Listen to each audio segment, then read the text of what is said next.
Today, as Secretary General of the EPP, the only thing I can do really is to congratulate the Slovenian Democratic Party for the wonderful work it has achieved these years at head of the Slovenian government.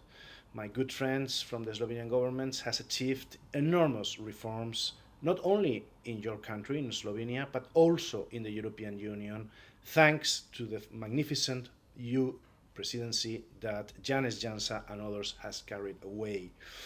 I am happy to address you, to tell you that the Slovenian Democratic Party is the right choice today in Slovenia for government for the next years. That we, from the EPP, from the European People's Party, we fully endorsed our good friends from the SDS. And that, of course, we believe that Slovenia is on the right way.